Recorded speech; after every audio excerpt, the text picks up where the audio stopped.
Hey YouTube, welcome to Cauldron Talk. Today we're going to be discussing the first, we're like 40% into ACOTAR. We're exactly 40% according to my Goodreads. Oh, And okay, I'm here all right. on my cauldron, or actually it says butterbeer, but this is my cauldron. Butterbeer works. We like butterbeer. That's good. We like all things Harry Potter as well. Yes. Did we? Yeah, they should have figured that out. You guys should have figured that out last time. We were talking about Snape and everything like that. So, yeah. I'm Shannon K. O'Brien.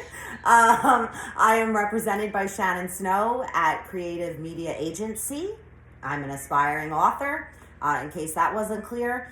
And joining me today is the wonderful, the lovely, the handsome, take it away, Gabe Rodriguez, filmmaker, writer, and follow me on the socials that are down below.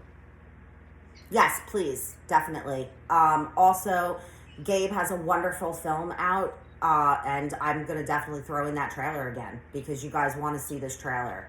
The movie is awesome.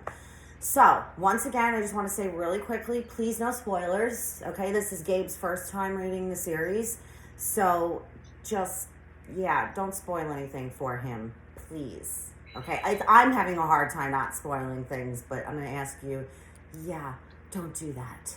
Okay, so, ACOTAR. I guess, what did you think about, whatever. Just, you know what, go ahead. What do you want to talk about as far as ACOTAR goes? All right, well, ACOTAR at the 40% mark, which, just so anyone watching knows, basically the start of chapter 28, at least on my edition. Well, okay, what was interesting was how the book starts, and we see how immediately unhappy Feyre is with Tamlin. Like, it just... There's not even a little bit of, the happy ending isn't quite so happy. No, she is just unfulfilled, and there's a wedding crash where she was planning to not go through with the wedding. Yes. And I don't know if that was deliberate on Sarah J. Maas's part to just say, I don't even like Tamlin myself anymore. I'm just... Remember how Rhys was kind of like the... alternative, morally ambiguous character in book one? Well, now he's just the male lead. Now him and her are co-leads of this book. I agree. Yes. Okay. I'm sorry. I want to fix something here. Okay. There we go. That's better. Because you're getting the back of my other iPad. We're filming this in a very special way, you guys. But no, I agree. Here's the thing. I know people are going to hate me for this, but I don't hate Tamlin. I don't hate him even. When I don't hate someone is the highest compliment you can give him, that's not a good sign. Okay, wait. But I don't. I feel bad for him, quite honestly, because they both went through trauma and they're just handling it in different ways. What she needs or needed at the beginning of this book is the absolute opposite of what he needed. He needed to know she was safe, she was secure. He went way overboard on that, where she needed freedom. She needed to be able to breathe and just get some of herself back. So it's it was just, I actually really enjoyed what Maas did because I was so gung-ho for the two of them in book one that she kind of turned it into, we really loved each other, but because of outside forces, we're just not right for each other anymore. We changed. What real couples go through, people who break up, you know what I mean? Mm-hmm. And I liked that, she brought that into it. But I have to, I think Maas knew probably even in book one that, Rhys was, he's the male lead. He's the real one. Well, I guess keeping true to the Beauty and the Beast template, where in that story, those two characters fall in love because they're just kind of stuck together, and she comes to like being stuck with him, and that's the end of that story. Whereas here, that happened, but now she's leaving and going with Rhys on their own adventures together, and that's a different kind of story, and it made me like Rhys more because they're both active together. They're both active, and I really love the fact that she's not, at least not at this moment, I don't feel like his equal, but he treats her like it. Yes. And he pushes her to kind of like, come on, you've got this in you. Like, let's go, let's do this. You can do it. But like, he doesn't push her in an annoying way. Like when they get up to the prison, right? The first time, she can't do it. He doesn't even see, okay, we'll go home. Like, it's all right. Like, I love that. But like in the same token, he believes in her, and that comes through all the time that like, you can do this. You've got this. And I appreciate that, like from a male lead, that you got this. You can do it, Feyre, darling. Yeah, it felt like whereas she was always Tamlin's prisoner in some way or another, she's never been Rhys's prisoner. No. Even if on paper she was his prisoner, she's not really. I will have to see if I can fit it in here, you guys. I have an absolutely hysterical 1 minute clip from my best friend Carrie when she was reading this. She private messaged me a video. Gabe has seen it. But when Tamlin locks Feyre in the house, I thought Carrie was going to explode. So pissed right now. I cannot believe he fucking locked her in the house. What the fuck? Why would he do, oh my God. I know why he would do it, but I mean, oh my God. She literally just told him, I can't do this. It can't be like that. And he goes ahead and literally seals the house against her. What the actual fuck? Oh my God. See, this is the shit that makes me hate him. Hate him. I don't want to hate him. I loved him in the last book. I fucking hate him right now. And it's true, though, it was the reaction that I had, and mine was twofold. I was like, he did not just do that. Okay, sorry guys, technical difficulties. Well, all's well here at Cauldron Talkin'. Tastes like Prithian. Damn it, I need my own butter beer. I have to, I shouldn't product placement on the video, but. We'll put a little blurry black thing. I've got it backwards, but if you're alive, you should realize what can this belongs to. So yeah, sorry, but my reaction, okay, to Feyre being locked in the house was twofold. It was, how could he just do that to her? And this is going to cause a divide between them that I don't think there's going to be coming back from. That was my process. And it says something that here I am 40% into the book, and she does not miss Tamlin at all. She doesn't really mention him at all. She's with Rhys, and she's talking about Rhys, and even when she's not with him, she's thinking of Rhys.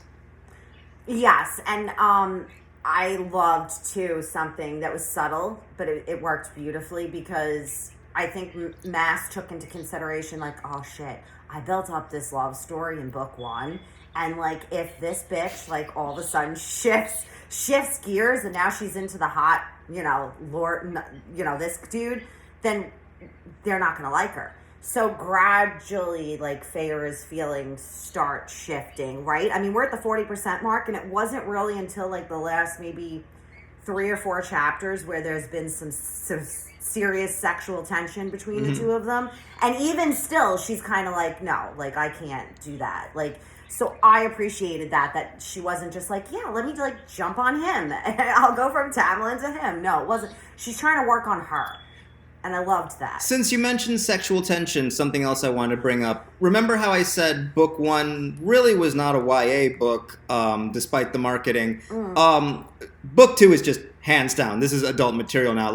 I told you. I said that, yes. And let me tell you something. You haven't gotten to anything yet. But even just even the dialogue, they say, I agree. We're fucking, fuck, shit. They talk like adults.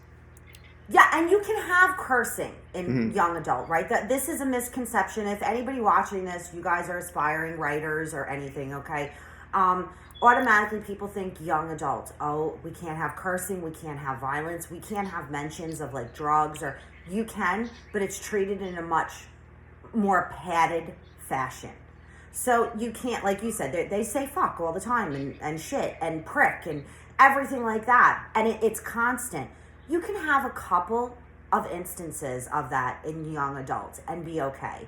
But you still, and most young adults the love scenes are what's called closed door. So everything leading up to it, and then we fade to black, right? Which actually I prefer in film. In film, that's what I like, because my imagination is going to do way more than what I can see on the screen. But in books, I hate closed door love scenes. I cannot stand them. So, like, I would rather just, like, don't even bring me into the bedroom. Like, all you did was tease me now. Like, they're getting hot and heavy and they, like, kick us out. Fuck you. No, I want to be there. Like, I want to be a fly on the wall.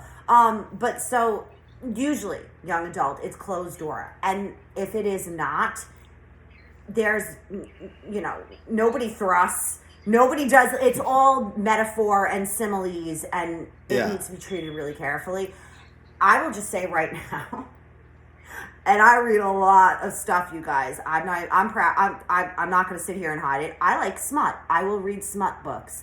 With that said, one of the hottest scenes, and it's not even a full-fledged love scene that I have ever read in my entire life, is in this book. Okay, I can look forward to that. Okay.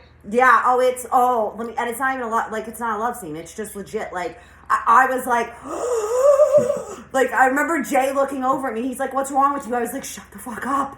Like, just be quiet. Do you want to introduce who Jay is for the listeners who may not know who you're talking about? That is my pain in the ass for the last January 12th, in a couple of days, will be 21 years. So, yes. That's my Rhys, you guys. Okay. But I was watching some blog earlier today that I thought summed it up well, that said YA books feel more like they're easy reading for adults than they are actual books for teenagers.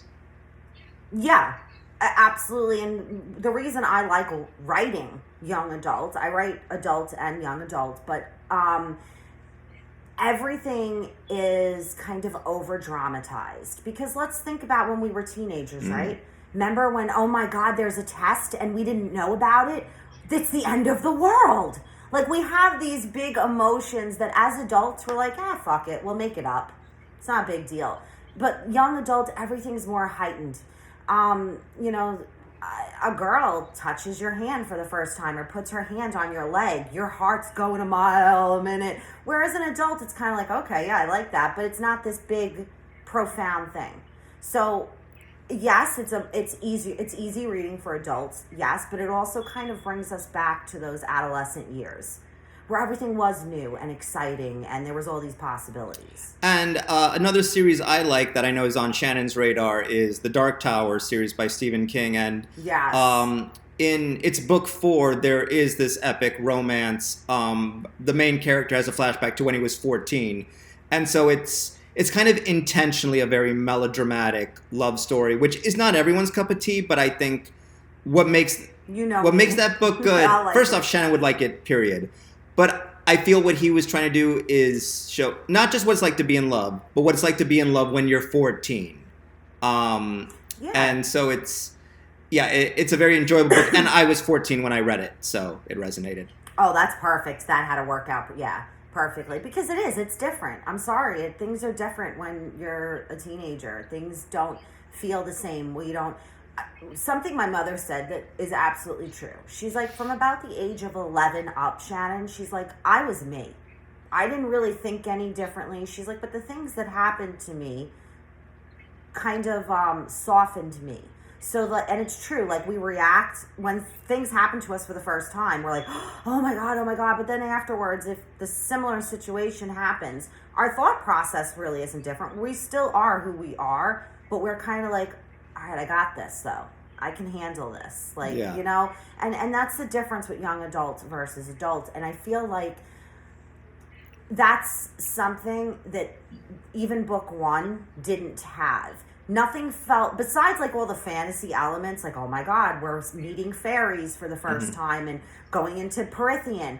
Nothing felt like new and like, it's supposed to be first times. That's young adults. So your first time falling in love, all of these firsts. And that wasn't the case at all for Feyre. Like, even like she had slept with somebody before Tamlin and stuff. So it wasn't. Yeah. How old is Feyre again in book 1? 19. Yeah, she feels like an adult in her way of thinking and her emotional levels. This has felt like an adult protagonist from the beginning. Yeah, I mean, she's jaded because of her life, the way, like, she grew up and stuff. And not that you can't have a jaded young adult character. You can, but again, I agree with you wholeheartedly. Like, from the get-go, she felt like an adult. Maybe not 100%, like, you know, there's a big difference from when we're 20 to 30, right? Yes. But she still felt, it didn't feel like a teenager. And I do know, I will tell you guys from a writing standpoint where, you know, I have an agent, I'm trying to get a book published and everything. 19 is the absolute max for a young adult book. Your protagonist cannot be older than 19, and even 19 is pushing it. That makes sense. So she went right to that level. But again, Maas didn't write this as a young adult book. She wrote it as a new adult book, and that genre just never took off. And her editor said, "Don't change a thing. We're gonna do it as young adult. You let me worry about the fallout." That's awesome. I mean, I hope one day I have an editor who goes to bat for me like that. But it was never written to be a young adult book. So, I mean, and this book, wait until you get to that scene that I was talking about. I actually, like, this was the book where I started utilizing the bookmark feature in iBooks. And I remember that was the first thing that got bookmarked. Okay, you're really hyping this up. It's good. It's good. And it's not even a sex scene. That's how good you are, Maas. Yeah, you made me remember. You made me love something like that didn't even have penetration. So proud. Okay, so we're down then for Rhys and Feyre. Oh, cool. Absolutely. Like, it's no contest. Okay, all right, cool. All right, what about, like, the new characters, the Inner Circle we got introduced to? So that was, I had forgotten they were called the Inner Circle. I feel, for all intents and purposes, they basically are Rhys's family. And it feels like this is the first time Feyre really has her own family because they are there for her more than her two sisters are. Yeah, I absolutely loved that last chapter, like one of the last ones we just read where Cassian put Nesta in her place. I was like, oh, you go. Like, you're her new friend, but, like, you just stuck up for her more than anybody's ever stuck up for her. And yeah, I really like Azrael, and he has a whole tragic backstory. And already, like, already I like the 40% of this book more than all of book one, just because it feels like, okay, we're on a quest here, and we're on these little mini adventures, such as the prison and the Weaver. The Weaver. She was creepy as fuck, was she not? That not only was she a good character, but again, it felt like a callback to old fairy tales like Hans Christian Andersen. Absolutely. Yes. I remember, like, when I got up to, like, when Feyre breaks through, like, she goes up the chimney and she's on the roof, and it's hair. And I was like, oh my God, it's human hair. It's not, like, a thatched roof at all. Well, it is thatched, but, like, I was like, that is awesome. Like, it's gory and it's creepy and shit, but, like, it's awesome. And then just, like, Rhys looking at her going, what did you do? Like, what happened? Because there's the fire going on and, the smoke coming out and everything, and she's covered in all this disgusting fat and hair, and it's all human. And I was like, this is awesome. Like, I'm down for this. This whole book just tonally was different than book one. Yeah, and I guess to anyone reading it for the first time, I would say, like, you have to kind of get through, like, the first section where she's kind of ping-ponging back and forth between Tamlin's court and Rhys's court, because I was kind of like, oh my God, girl, make up your mind. But once, like, she permanently goes with Rhys and they travel to, is it Valaris? Yeah, that's how I say it, Valaris. That's, I think, where the book really becomes its own thing. And where, the main quest takes over. I agree, and it also, I almost, like, mourned a little bit, I'm not going to lie, like, who Rhys was in book one, because he was so vastly different. Mm-hmm. Like, he was this smooth, cocky, and he still is, but, like, he seems like a bad guy. right? Like he just, there was this real darkness about him, and it was all fucking front. Every last bit of it. I mean, more than a bad guy, it felt like Amaranth was the villain and Rhys was her henchman. That's what I interpreted it as. Yeah. 100% same here. And then so then we kind of see, okay, well, he's got his own motives. He's not totally bad, but still, I remember being like, no. Like at the wedding with Tamlin, as much as Feyre was not happy to walk down the aisle, I was like, bitch, you're walking down that aisle and you were saying I do. Okay. And then I was like, oh, this fucker's going to show up, isn't he? Yeah, he is. And I was like, you fucking asshole. You wait until now to show up. So this was my thought process the first time I read this. And now this time around, I was like, please, can he just show up? Can we just? But he was so different. The point you're talking about where they do get to Valaris and he opens up and says, listen, this place has been hidden for 5,000 years. And the very last thing I did before I, got caught trapped under the mountain was I had one shot to protect this place, and I threw out the last of my power, and I did what I had to do. And I was like, oh, you're not bad at all. Not at all. Everything you showed us in book 1, that's not who you are. That's just a mask. Well, it also shows, that's what being in a war or being enslaved does to you. Your darker side's going to come out, which maybe isn't the real you. No, yeah, it's your survival, it's, mechanism. It's self-preservation. What do I have to do here to make it through this? And yeah, I just love that, though. So I remember, slowly but surely, I'm like, okay, he's almost like a different character now as I started getting through book 2. And I think when it really hit me was, that family dinner, where we get to meet the inner circle for the first time, and they're more lighthearted, and I'm like, okay. And then the fact that I don't know, because the way Tamlin was described as being a lord and his responsibilities and stuff, I was like, all right, yeah, he is. He's just a typical lord. But then when this motherfucker talks about his armies and how Cassian and Azriel are in charge, and if they go out on the battlefield, then he's bringing Mor in, and then if she doesn't do it, then Amren, but he's gonna ask Amren to kill him first. I'm like, this motherfucker, he's a ruler. He's a legit ruler. It's not just oh, Lord of the Spring Court, let's dance around in the meadows. No, he's legit. And I was like, oh shit, okay, I see what I'm getting into here now. This is different. And I loved, and I knew too, I'm like, this is going to build up to a battle, isn't it? Because we wouldn't have all of these mentions of things, right? And by the way, Mor is a cool character. I like her as well. I love Mor. I highly, highly enjoy Mor. And yeah, we didn't get Mor's backstory yet, did we? Only a little tiny bit of it. You'll get the rest. Well, it says a lot that despite getting very little of it, I like her just on page, just when she shows up. Yeah.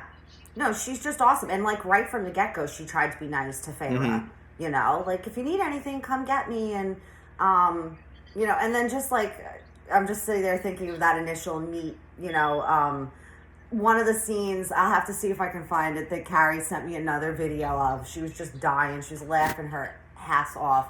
Was when Feyre throws the shoe at Rhys's head and he misses it. And then she goes to throw another one and he's like, I dare you. Mm-hmm. And Carrie, she texted me and she was like, she threw a shoe at his head. A shoe. And it was great, but that back and forth answer between them was just great. That all of that. And then the next morning when she meets Mor, he's like, Mor, can I introduce you to the delectable, darling, charming Feyre? And it's you dick. You're just a dick. Because you don't mean a word of it at that point. But yeah, no, I really like Mor. And there is a mythology character that she is based off of. And there is drops of it throughout that I don't think we've seen yet. But some people will be like, the Morrigan, and it's a mythology. Is that from the Arthurian legend? It might be. I'm not. No, it's not. You're thinking of Morgana from the Arthurian legend. No, this is something different. I remember looking it up, but because I was like, who the fuck is the Morrigan? But it is like a legit thing, and I can't remember if it's Roman, if it's Greek, if it's what. But like she drew from that for Mor. But no, what I like about Mor too is like Mor will wear like the high heels and like she's all dressed in like her evening wear. But like, don't fuck with Mor. Just simple. So I'm glad you like her. I definitely feel like this is also a more visual book than the first one. Like, when this gets adapted to, it's Hulu, right? Yeah, I cannot wait. I could see them having a lot more fun with, I think, the set design of Rhys's court than they did with anything with Tamlin. I agree. And there's just more to it. Like, I love the fact, too, that, like, his real home is the townhouse. Like, you have these, like, estates and, like, this insane, like, moonstone freaking dwelling. Like, but you live here? Like, that says so much for me as a reader about, like, who he really is and what's important to him. That's home. A townhouse. Like, really? Okay, cool. Like, that makes me like you more now, honestly. But they can do so much. Like, but some of the things I don't know how they're going to do with the TV show. Just some of like the, you know, you lose things, clearly, you can't help it, but like, what was it, what we just read, where she was at dinner with the sisters, and she started getting like all pissed off at Nesta, and he tugged on the bond to kind of calm her and cool her down. There's no way to really, you can't show that through. Unless you invent some other new visual spin on that. That's true, yeah. Might be able to do that. Or they might be able to just honestly, I guess the simplest fix would have him speak into her mind. Like, take a breath, relax. That would be the simplest fix. But yeah, no, I agree. I think that if this is done well, it's going to be exceptional. And you're still at like the quiet part of the book. So let's get to that now. She's just gotten back to the human realm and reconnected with her sisters. And I guess my first question was, so wait a minute, this is the first time she's seen the sisters since 2/3 into book 1. So that means that when she was going to marry Tamlin and that was going to be her wedding, she didn't invite her sisters to her own wedding? No, Aunt had asked her about that. Okay. Are you sure? Like, do you not want them to come or whatever? And she was like, no. It was very like tiny mention, but that was it. She was like, no. I guess like that's been my main takeaway from this scene. It's made me realize like, damn, like she's barely close to the two of them, and on top of that, she quote unquote died and then had to be resurrected in fairy form, in fae form, I guess. And it's like the sisters didn't know anything about that. They didn't know that Feyre almost died. They didn't know she almost got married. They don't communicate at all. No, because I think Nesta said something at the end of book 1 before Feyre left to go back to the spring court. And I think it was something like, I hope I don't see you again. Live your life. Like, in other words, just go. Just live your life. Don't worry about us. And, like, she kind of did that. But, like, also I think a lot of it had to do with the fact that she was just so fucked in the head from what happened under the mountain. Yeah. And knowing, like, their perception of the Fae. And, like, how am I supposed to go home now? And, like, they hate them. And I am them now, I think had a lot to do with it, too. And if I try and look at this as realistically as I possibly can, if I was in Feyre's shoes, I don't think I would be so gung-ho to get back home either. And what is Feyre's relationship with her father like? Because he's absent now when she returned. And it seems like she doesn't, there's no love lost there. That never really did seem to be, but it's something that's mentioned a couple of times that, like, when she was younger and stuff, like, you know, she would be in his office and he would show her different things because he's, like, this merchant, right, you know? And then, like, the shit hit the fan and he just kind of curled in on himself. He couldn't cope, he couldn't handle, and then, like, his leg got shattered and everything. I will say there is only one spot in this entire series, and that includes the novella and Silver Flames, that made me legitimately cry. Like, not just bring tears to my eyes, but cry, and it involves the father. And I couldn't believe it. Like, I just was absolutely floored by this one turn of event. And it worked really well. But, like, at this point, no, it's like, oh, Dad's not here, okay. You kind of feel like I didn't want to see him anyway. Like, yeah, and that's another big departure from Beauty and the Beast, where Belle is the only one who cares about her father, and the sisters don't really. Yes. And then him being sick and bedridden is what makes Belle want to go back and leave the Beast. And here it's just like, no, he's a deadbeat dad. Yeah, and I think, like, any fragments of Beauty and the Beast was in that first, like, 2/3 of the first book, and that's it. It ends there. Like, as you can see now, this is really its own thing. Yes. Like I said, there's slight tinges of Hades and Persephone, right? But not really. It was only those first, like, those chapters where, like, he makes her come to the night court with him. But it still wasn't, like, you're not a prisoner. Go where you want to go. Do what you want to do. But, like, you are staying here for the week that we agreed on. And, like, later on, we even have her, she thinks to herself, like, did he do that just because he knew I needed space from Twatlin? Or... You guys like the new name I came up with for him. But, like, and she even thinks that, and that is the core of it. Like, you know, I told you this when we did the video for book 1. There is nothing that Rhys doesn't do without, like, a higher purpose, another agenda tied into it. Like, even what he had her go do with the Weaver. Mm-hmm. She went to go get that ring. There's more to that.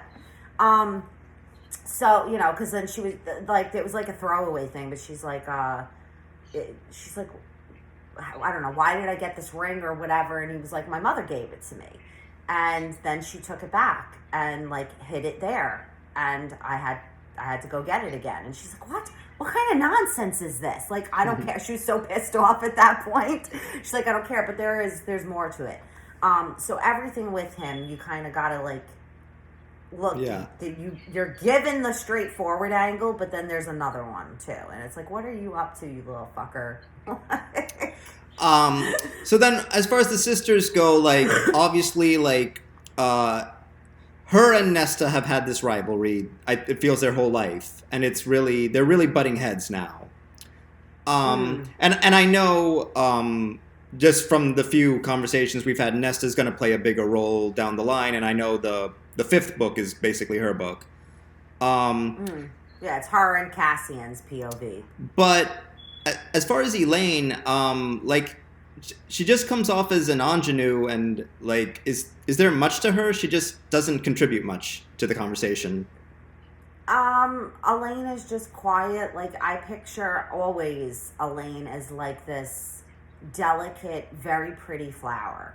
Like, you like to look at her, and she's quiet, and she might offer up a little bit, but, like, she is the female Azrael, right? Where he's kind of a little timid and stuff, and he kind of, like, his shadows will come out, and he doesn't really want to get involved, but, like, he's still got more balls and more of a voice than her. And there is another book coming out. I think she said in 2 or 3 years, something like that, because she's working on another series right now. And it's going to be Elain and Az's book. Okay, I mean, Azrael is so much more interesting than her, so that's an interesting comparison. Oh, God, yeah. Yes. Well, I mean, without spoiling it, like, when I get to the end of book 3, is that the end, or is there stuff that, like, I really need from the novella and the other book and whatever is forthcoming? It's the end of, it's the end of everything that got started in book 1 and book 2. It's everything, like, it's the end of really, like, Feyre's story. If there wasn't a novella and there wasn't, like, Nesta and Cassian's book, we could just say, okay, well, then this happened, and then that happened, and then this happened, and kind of be done with it. And I take some issues with some of the plot in Silver Flames, the Nesta's book, this was planned as a trilogy. Maas planned it out as a trilogy. And then what happened is she said, this is in an interview I watched with her, where she's like, I would just like be writing other scenes because like, why not? I'm going to write my own fan fiction of my characters. And she went out to dinner one night with her editor. And she's like, after, maybe a little bit too much wine, I said to the editor, yeah, I was doing this and that. And the editor's like, can you get another book out of it, you think? And she was like, sure. She's like, I wake up in the morning to like a text from her agent. And the agent said, did you just pitch another ACOTAR book to so-and-so? And she's like, did I? So the plot in Silver Flames, and I'm not the only one to take issue with this. There's like these magical items, right, that come about. Mm-hmm. But like everybody's memory has been like wiped of them. But like these items are so powerful that anybody who wields them just would be able to like resolve any issue before them. And that's okay. That's all well and good. Like everybody's mind's been wiped of it. All right. It's a little flimsy because like if somebody had just remembered these items, all of the shit that goes down in book 3 wouldn't have happened. It would have completely like stopped it. But then like out of the blue, Amren goes, oh yeah, I know about them. Bitch, say what? Like, wait, what? So, like, there was a couple of plot inconsistencies that could have been fixed pretty easily, but somebody dropped the ball. Well, see, that story you just told, I guess Sarah Maas told it in an interview of how she accidentally pitched that book. Yeah. I mean, it's a cute story to tell, but it doesn't reflect highly on the book to say, like, oh, I basically wrote fan fiction for me and then I pitched it by accident, so then I cobbled it together. It makes it sound like the book is a cash cow. And there are a couple of instances where it's just like I know she had a different editor on Silver Flames because that's an adult book. That's marketed straight up adult. I mean, there's no way you could get away with that being YA in any capacity whatsoever.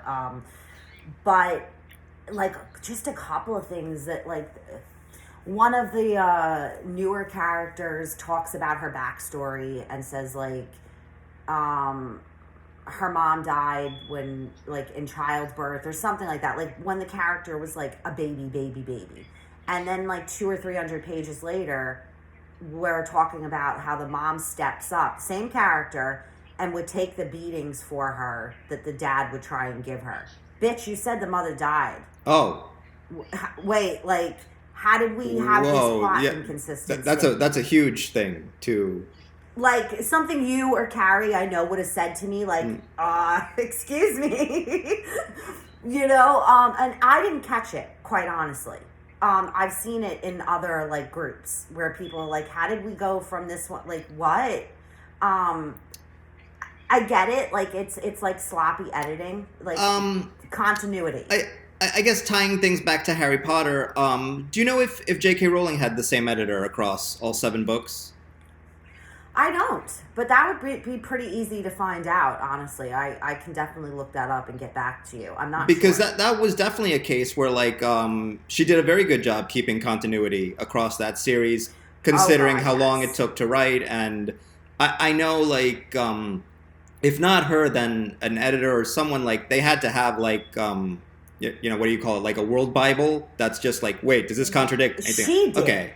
I've seen interviews with Rowling, and she does things like by hand. So like she's got like binders and stuff like that. And like she has like family trees and shit all written out and it's like she spread it out on the floor. I mean, she is one of those fantasy authors where you could sit down with her and ask her what you think is going to be a question she does not have the answer to. She's got the answer. It may never have been in the books, but she knows it.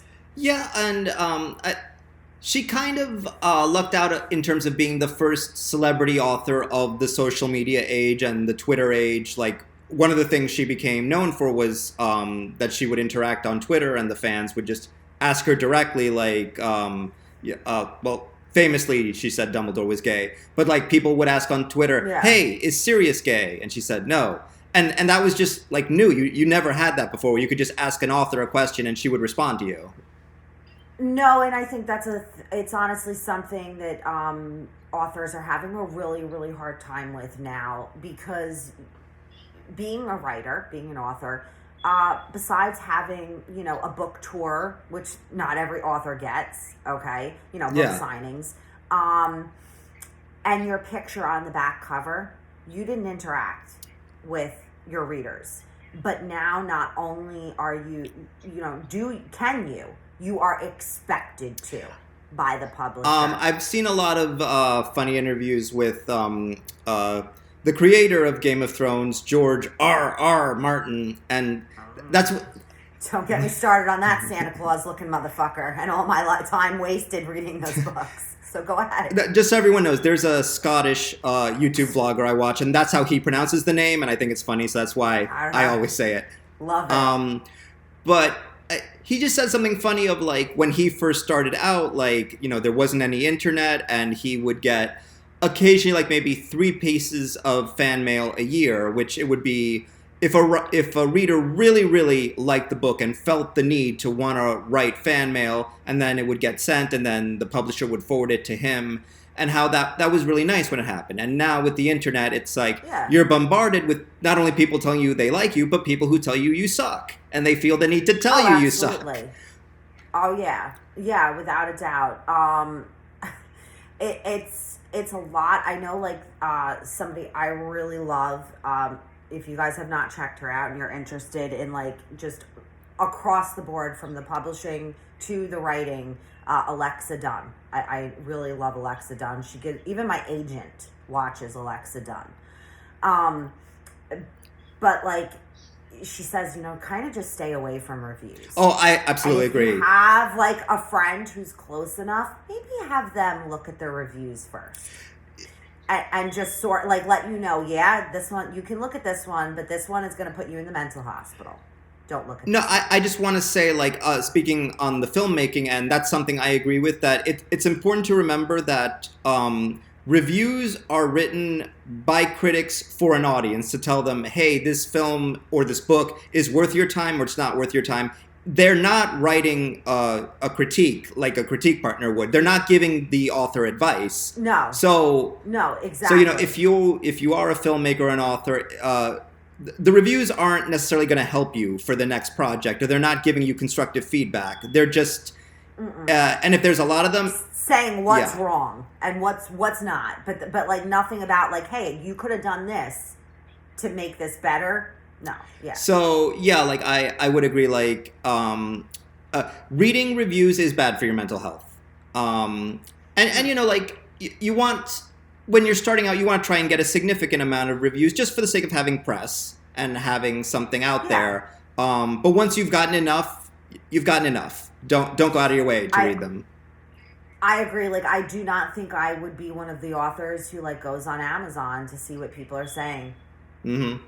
I don't care, because, like, I'm never going to put out a book I'm not proud of. And if you guys have issues with it, that's your opinion. Of course, like, please say so. I don't want people to sugarcoat it, but, like, am I really going to care at the end of the day? No, because I put out a book I love and I'm proud of, and I accept it's not going to be for everyone. There is no book, no story, even let's tie this back into filmmaking, right? There is no one story that's going to appeal to everybody. Not even the Bible appeals to including me. I'm not a fan of the Bible. Yeah, me either, right? So it's one of those things, you kind of got to cut your losses. Yeah. And, like, I always tell people I mentor, like, are you happy with the book? I think that's an important question for, I know this has turned into us giving writing advice, but that's important for everyone to, at some point you have to ask, okay, are you happy with it? Where if someone criticizes it, you are comfortable saying, okay, that's fine that they're criticizing it, but I know why I made that choice, and it was what I felt was the right choice for the story, and I've moved on. Exactly. And I mean, I'm sure, like, there are similar, things in filmmaking too, where, like, you might have an idea for a story and it's great. The story is great, but, like, it is not the right, like, debut film. it's something you need to have more legs under you for, more experience for, to really execute it the right way. It's the same thing with publishing and writing. So there are a lot of rules that like a debut author has to follow that you don't. And I know you and I have talked about this before, but like for you guys, there are all kinds of things, like just some crazy things, but a lot that I understand from a business standpoint. So, all right, sorry you guys, we had a bit of technical difficulties again. So really, just what I wanted to say to like wrap up that last thought that I was having. I was having thoughts. Damn it, Gabe, I was having thoughts. Like, oh my God. So rare for you. So fucking rare. Normally it just comes out your mouth. Just diary of the mouth. It also, I have diary of the fingers too. I am not an underwriter. I am an overwriter. I go through my books and I cut a ton of shit. I don't know, like stupid shit too that I find to cut. Where I'm like, I don't know, I explain shit in like 2 different ways. And my friend Carrie's awesome with that. She's like, yeah, you just said this. We're saying it again now in a different way. Choose one, please. Yeah. Anyway, is that, so somebody who's working on a book and they really love it, but I know reading it that it is not going to work as a debut book. I tell them, shelve it, because it's great as it is. Why are you going to make it something that you're not as happy with? Right. Makes perfect sense. Just to sell it. Now, listen, some people have the attitude, I want to be published no matter what. If I have to change pretty much the whole book, but it's going to be something that is going to give me a better shot at getting it published, I'll do it. My hat goes off to them too. Like, that's a whole different kind of an attitude. Like, you're that dedicated to just getting a book on a shelf that you'll, okay. That's a lot of work that they have to put into it, but that's fine. That's never been who I am or who I will ever be. I want to have a book on a shelf that I can go up to and be like, yeah, that's mine, and I love every bit of it. You may not love every bit of it, but I love every bit of it. So, like, I always try and tell people, don't, if you have to compromise, do so in a way where you're still going to look at that book at, I almost said Borders. We almost traveled back in time. I used to love Borders. So did I. But at Barnes & Noble, and you're still going to look at it and you're going to go, yeah, that's mine. I'm proud of it. Like, to me, it's not worth it if you then have to take this. It's such hard work to create these worlds and these characters. If you then have to sacrifice something you love just to get it on the shelf, to me, then it's not worth it. Like, I'm not proud of it now. It's something that wasn't, it's not mine at that point. So, certain things I feel like, I don't know, just don't compromise. I know this got into like a writing discussion, but we are talking about a book, and the writing in this series, I don't know about how you feel, but I love the writing. I really enjoy Maas's writing. Her descriptions are on point. There's just a couple little things she does that annoy me, and it's technical things like people will breathe their lines. No, you can't use breathed as a dialogue tag. I know you see it all the time, but it's wrong. It's not. Just like they can't growl. No. But I let it slide because everything else is so fucking good that I'm like, who cares? And that's something that stands out to fellow writers, but not to a layperson. No, a reader is never going to know the difference. That's the same thing with like, people like show, don't tell, right? With writing, that's a big thing. Most readers, they don't know the difference. Like, it doesn't matter. And I know a lot of writers get pissed off because they're like, oh my God, that series, the writing is trash and it's a bestseller. Yeah, because the story is a great story. The writing itself may not be great, but a regular reader isn't reading it for that reason. Right. They want a great story with great characters, period. And that writer did that. Like, that's it. And I do appreciate that with Maas. At Maas, when I read this series, I was like, I need to level up. Not even with my plot or my characters, but like just on a line level. Like, she'll do something really simple, and I think I've said this to you before, that just like a light bulb went off in my head. Instead of saying her hair was very black, her hair was so black it absorbed the light around it. That's good. That's something, like, it doesn't take much more to word it that way, but it hits so much harder when you read something like that versus, yeah, her hair was very black. And I realized, oh, I need to do better. Like, and it was, honestly, those lines like that, there are several throughout the series that have stuck with me that I was like, it's simplistic, but it's beautiful. It works so much better than just like,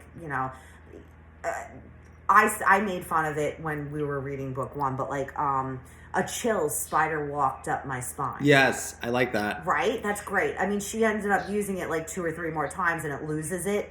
Like, you know what I mean? It was like, once was perfect, twice maybe, but like 3 times. But something like that is better than just a chill ran through me. With Maas, I get the impression, like, aside from being a good writer, that she's a little bit of a smartass. Oh, yeah, I would think so, yeah. Like, I think, honestly, I remember I had a young writer ask me, how do you write really witty and smart characters if you're not? You can't. You can't. Right. No. And that's not like me saying, like, you know what I mean? Like, I don't think I could ever write a comedy. Something that was, like, meant to be funny. Because that's just not I think you're funny, personally. I know that, but, like, I'm not trying to be. You know what I mean? Right. Like, yeah, no, that's a difference, yeah. And I found that when I went back over, I had to edit my Magic of the Night series, I was laughing at a lot of Vasif's lines. And I was like, where did this come from? But I didn't intentionally do it. But, like, yeah, I think Maas is probably a bit of a smart ass, and it comes through at least I feel it comes through with Feyre and Rhys. Like, this bastard, this asshole. Like, she is... So just so you guys know, Shannon has banned me from Googling Sarah Maas and the series in general. So one of the things I'm really looking forward to when I finish is being able to do that and just watch more of Sarah Maas's interviews and stuff, just so I can kind of get a feel for her personality. I really like her because she just seems so down to earth, and like she's like us. She's just dorky and geeky, and she is who she is. And I appreciate that. Like, she's not putting on something, like, she's just, she's like, I like guys with, pointy ears. That's just what it is. So I love that. And honestly, I did not get to reply to this comment yet on our other video, but somebody had asked, have we read Throne of Glass series or Crescent City, which is her 2 other series? No. I have not. I know everybody says Throne of Glass is perhaps the best fantasy series there has ever been. I have not read it. Yeah. Throne of Glass, that's like a retelling of Cinderella? No, I don't think it has anything to do with that. But like... then maybe the other one is. Okay. Crescent City, I think, is like... I think from what I've seen is like... I think it's like Nephilim, like what I do at Faded, where it's half angels, half human. Oh, that's cool. I think that's what Crescent City is. But the problem is, there's only 2 books out right now, and I can't do that with series. I have to wait until they're complete.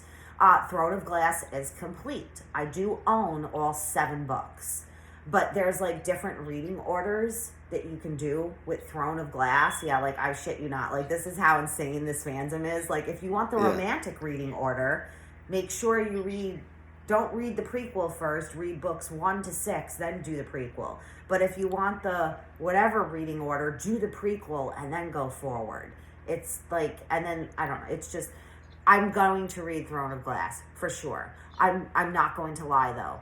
I have seen that things do not get spicy until like book 4 or 5, and I don't know, I like spice in my books. And not that I won't read it, it's just, I don't know if I want to read 3 or 4 books that, like, are straight up, like, this was young adults. This series of hers, like, this was her debut series. She had to play by the rules. And I've heard her in interviews talk about, like, they were closed door love scenes. And, like, they made her cut, which I found ridiculous, her original editor, the next morning after the character has sex for the first time.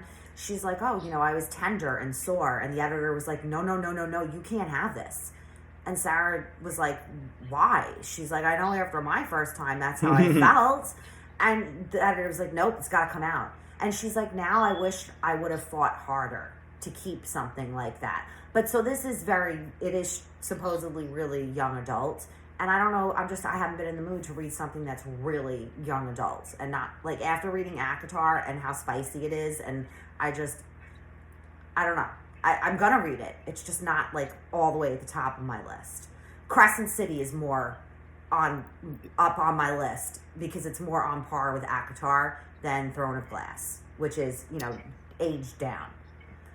So I guess as far as Akamath goes, was there any specific questions you had? Any we start to wrap up? predictions? Because I know you did have one prediction that you texted me.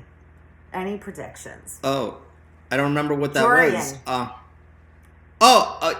I do think Jurian is going to get resurrected because, I mean, it's been built up enough that I doubt it wouldn't happen. Okay. But what we got mentioned of Jurian back in book 1 was already pretty cool and creepy. I thought so.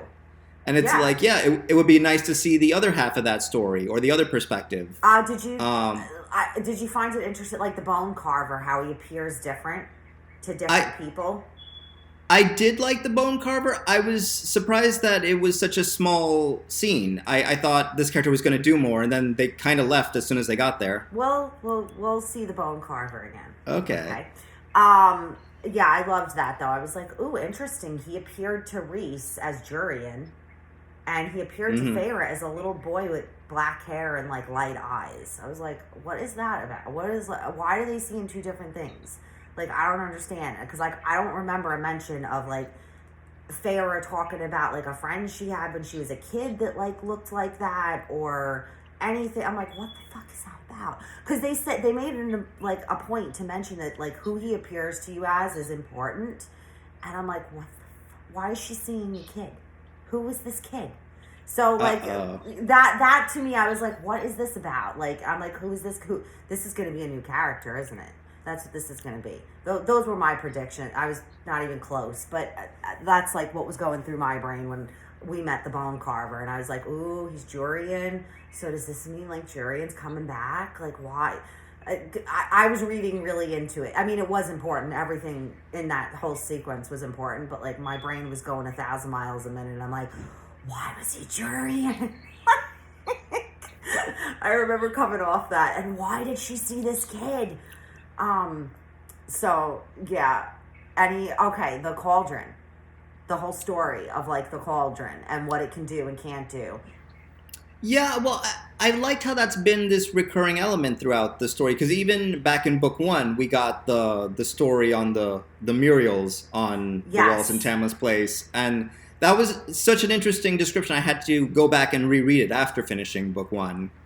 That to me reminded me like those murals, right? Like she talks about like the battlefield and stuff, how there were Fae and humans on one side and then like the High Burn on the other and everything. Totally reminiscent for me of Lord of the Rings. So I know now we're learning more about the Cauldron, and I'm wondering like, I mean obviously the motif of an enchanted cauldron goes back to so many fairy tales. Yeah. So I wonder, like, is it going to resurrect the dead? Because that's an element in Welsh folklore. That's what the Carver said, right? Like, if you Jurian, then that's what I was thinking of. If you want Jurian to come back, or if anybody does, then you're going to need the power of the Cauldron. And then there's the Book of Breathings that can undo it. So that comes directly from Welsh mythology. So that I look forward to seeing. Do you know something? That might be where the Morrigan is from. Okay. Oh, it might be. Yeah. It might be. I don't know. I have to, or Celtic. It's maybe one or the other. Yeah. I don't know. Something. Anyway, I'm sorry. That just came to me, and I was like, oh, wait a minute. Slight brain functioning here. So right now the meme should be on you where like we close up and the numbers are calculating in your head. Honestly, most of the time, my brain would probably sound like an improperly functioning fax machine. Like, That's what it would be like. So, no, the Cauldron, the whole idea, I was like, ooh, like, they cut the feet off of it, and the feet were hidden, and I'm like, this is going to be cool. What is this about? And then I thought, like, the Book of Breathings was cool, too. So, like, now we're going to get to go, this is not a spoiler for you. Like, we already know Rhys has plans. We're going to get to go to the summer court. And we're going to meet the whole, like, and everything. That's really, I loved what she did with that, because everything, it's, like, ocean-themed kind of a deal. And we're going to meet we're going to meet the king because we just had an ACOTAR, or however you pronounce it, from him. Yes. And I want to meet this guy. Yes. And I know I had texted you this, but I feel like it needs to be repeated. I love those kind of action sequences, like with the adder, where like Rhys just puts his hands in his pockets and he's not like sitting there like brawling with him, right? He's using his power against him and he's calm and he's cool. And I don't know, for me personally, that just works so much better than like a dude punch it. Like, I love that, like that display of power where it's exact and precise, but yet like suave. I love it. So I loved that. I forgot you said that to me. You're like, yeah, the adder showed back up, and I was like, wait, it does? When does that happen? I didn't. And then as soon as I was reading, I was like, yes, okay, yes. Also love their little disappearing notes to each other. That'll be throughout like the rest of the book. I was like, I honestly, when I was reading that for the first time, I was like, oh, I give Maas props. Like, this is like texting, but for fairies. This is awesome. I wish there had been a way Feyre could have sent a text to Nesta and Elain saying, hey, I'm alive, but I'm a Fae now, bye. Okay, yeah, like, just so you know, just deal with this for a little while, so when I do show up, you don't have a fucking coronary. But Nesta, man, Nesta's badass, I have to say. Like, she is who she is, and she's got, like, a steel, like, will. Don't fuck with Nesta. Like, I mean, I loved, right off the bat, I loved, like, how her and Cassian played off each other. Like, it right away, it was like, oh, okay. And that's what I'm most excited for. Like, it's not a spoiler. I know Nesta plays a bigger role coming up. And so now that that's starting to happen with these last few chapters, I really want to see that payoff. I really want to see Nesta in action. Her and Elaine's place in the rest of the world throughout all the rest of the books is going to be in place by the end of this book. You will find out, like, where their story is going by the end of this book. So you have that to look forward to. Seems like I have a lot to look forward to. Oh, you have a lot to look forward to. Like, shit, like, just, like, I will say, I don't Google things, right? When I read, I just, like, okay, well, I'll figure it out myself. I cracked out so bad on this book that it was, like, I don't know, I think it was, like, 3:30 in the morning, and I'm like, I have to go to sleep, like, because I didn't want my schedule to get messed up. I'm like, but I need to know when something happens, and I was on, like, chapter 52. And I Googled, when does such and such, like, this event happen? And they're, like, chapter 54 into 55. And I was like, oh, I can't stay awake, though. But I was like, oh, my God. Like, that's how bad I got into this. And I was like, I just have to know. I can't, because I'm going to go to sleep. And I'm going to be like, it was the next chapter. Like, if I would have just gone to the next chapter, I would have found out what was going to happen. No, it was, I mean, it was just... It still was only a couple of chapters away, but I was like, I can't, I was like cross-eyed, like. And I know you're really enjoying this reread. I bet I would also enjoy this on a reread as well, where I'm less focused on what's going to happen and more can just take it in. Yeah, I really am, I have to say. I'm definitely enjoying it. All the little details that, like, just didn't really kind of, the first time I was like, yeah, all right, whatever. But, I mean, honestly, like, even book one, I really enjoyed the read-through. I really did, because there are kind of, like, a bunch of little, like, I mean, I think you kind of realize now, like you said, actually you said it earlier, like, this is her family, like, the Night Court. Yeah. Right? Yeah. And then you think about things that happened in book one, little things, like when she painted the set of drawers, she put flowers on Elaine's drawers. She put flames on Nesta's. On her drawers, she had stars and moons. The night theme. Her first time that she was happy in the spring court, she went and swam in a pool of starlight. Yeah. There are and that's just like the tip. There are other things I can tell you after, but something big hasn't happened yet in this book that tie back in. That's why I said Maas, like, drop these little things in that then when you do know about it, you're like, oh. Yeah, they didn't mean shit when we read it in book one. Okay, she went swimming in a pool of starlight. Whoopsie fucking do. She drew stars and a moon on her drawers. Who cares? But then, like, you're like, oh, fuck me. Okay, this is part of a bigger whole. So yeah, I'm glad you're enjoying ACOMAF. I'm really loving it. But, like, I'm also really ready to get to, like, certain chapters, too. I'm like, yeah.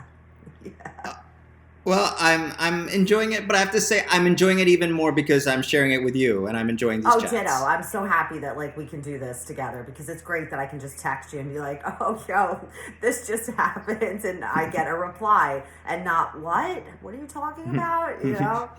So, anyway. All right, you guys.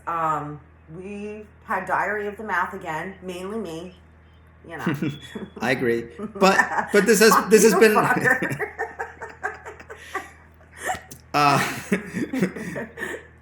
You look passable today. Oh, thank you, you cocksucker. I love you too. We'll let the audience figure this out for themselves. Yeah. Listen, we love each other. We're just fucking with each other. Yeah. But yeah, no, we hope, like, you know, you got some enjoyment out of us rambling. Sorry for the technical difficulties again. But hopefully I'll smooth it over with editing. No, she does, and Shannon always does a great job editing in her videos, even her singing videos from way back when. I try. So yeah, we will come back at you, I guess maybe, I don't know, there's so much to this book. I don't know if we're going to do another video and then a final one, or if we're just going to wait and finish the book, but either way, we will definitely get back to you in one. We'll play by ear, but yeah it's a lot of fun.